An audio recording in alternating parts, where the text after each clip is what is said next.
नमस्कार। स्वागत है आपका जीवन विमर्श में, जहां कहानियां सिर्फ सुनाई नहीं जाती बल्कि मन को छू जाती हैं। कभी कभी जीवन हमें ऐसा दर्पण दिखाता है जिसमें हमारी इंसानियत का चेहरा दिखाई देता है, पर सवाल ये है कि क्या हम उस चेहरे को पहचान पाते हैं? धन, पद, प्रतिष्ठा, ये सब हम जुटाते हैं, पर क्या कभी अपने भीतर झांका है कि हम मनुष्य हैं या बस मनुष्य जैसे दिखने वाले प्राणी? आज की कहानी उस सवाल की परछाई है, एक ऐसे साम्राज्य की जहां प्रेम का मूल्य धन से कहीं ऊंचा था, जब तक कि एक लालची सम्राट ने उसे रौंद नहीं दिया। बहुत समय पहले एक विशाल और समृद्ध राज्य था। उस राज्य की महारानी अपनी उदारता और बुद्धिमत्ता के लिए प्रसिद्ध थीं। उनके महल सोने चांदी से चमकते थे, पर उनके दिल में एक गहरी सादगी थी। उन्होंने जीवन में बहुत दान दिया, पर एक बात हमेशा सोचती रहीं, मनुष्य की असली कीमत उसके प्रेम से है या उसके धन से। समय बीता और जब मृत्यु उनके समीप आई तो उन्होंने राजपुरोहित को बुलाया। महारानी बोली, जब मैं मर जाऊं तो मेरी कब्र पर यह वाक्य लिख देना, इस कब्र में अपार धन गड़ा हुआ है। जो व्यक्ति निहायत गरीब और असहाय हो वो इसे खुद कर ले सकता है। राजपुरोहित ने विस्मय से पूछा, महारानी, लोग तो आपके इस आदेश को लालच की प्रेरणा समझेंगे। महारानी मुस्कुराईं, पर कुछ न बोली। उनकी आंखों में शांति थी। थोड़े समय बाद वे इस संसार को छोड़ गईं। महारानी की कब्र पर वही वाक्य खुदवा दिया गया। समय बीतता गया, राज्य में पीढ़ियां बदलती रहीं, पर कब्र और उस पर लिखा वाक्य वही रहा। उस कब्र के पास एक बूढ़ा भिखारी बस गया था। उसकी झोंपड़ी मिट्टी और घास की बनी थी। हर सुबह वह कब्र के पास बैठकर आने जाने वालों को देखता। कभी कोई गरीब किसान, कभी कोई भूखा मजदूर, कभी कोई औरत अपने बच्चे को गोद में लिए गुजरती। हर कोई पत्थर पर लिखा वाक्य पढ़ता, क्षण भर रुकता और आगे बढ़ जाता। भिखारी हर बार मुस्कुराकर कहता, शायद धरती पर अभी कोई इतना असहाय नहीं हुआ जो कब्र से धन निकाल ले। उसकी आंखों में जैसे कोई अजीब सुकून था, जैसे वह जानता हो कि इंसानियत अभी जीवित है। वर्ष बाद एक दूर देश का शक्तिशाली सम्राट उस राज्य पर आक्रमण करता है। लाखों सैनिकों की फौज, तोपों की गड़गड़ाहट, धरती तक कांप उठती थी। राज्य हार जाता है। सम्राट विजयी होकर महलों में घूमता है। हीरे जड़े सिंहासन, हर चीज उसकी नजरों में बस सुख का साधन बन चुकी थी।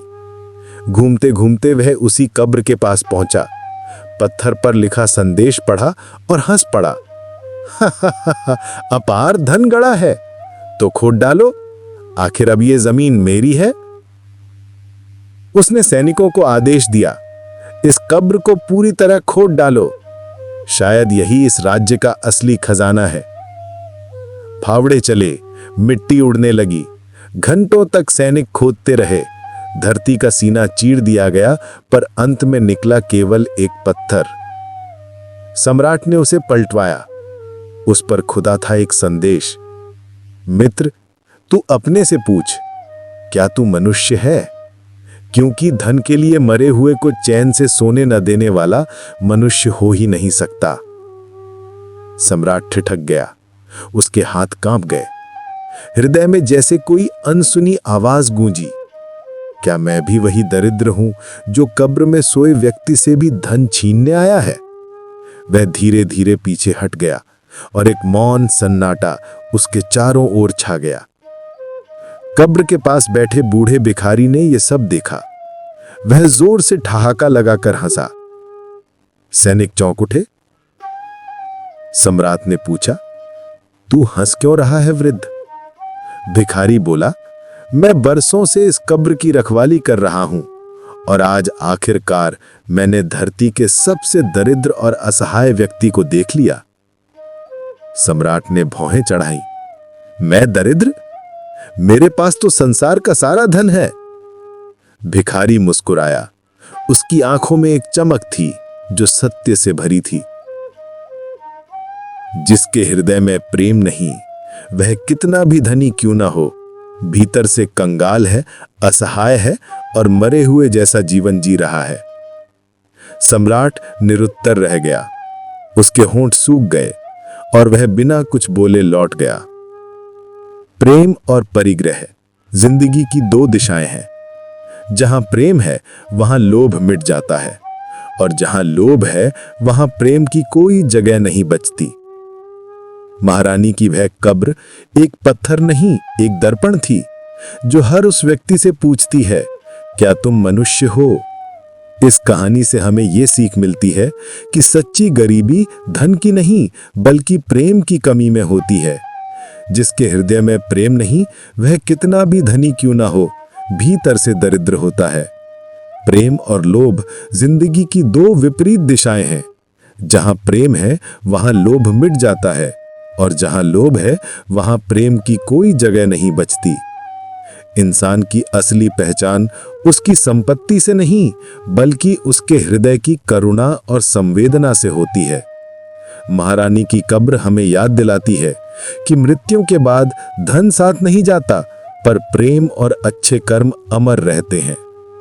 इसलिए हमें समय समय पर स्वयं से यह पूछना चाहिए कि क्या मैं सच में मनुष्य हूं? आपके विचार हमारे लिए बहुत मूल्यवान है। ऐसी ही आत्ममंथन करने वाली और प्रेरणादायक कहानियां सुनने के लिए हमारे चैनल जीवन विमर्श को सब्सक्राइब करना ना भूलें, क्योंकि हर कहानी एक नया विमर्श जन्म देती है।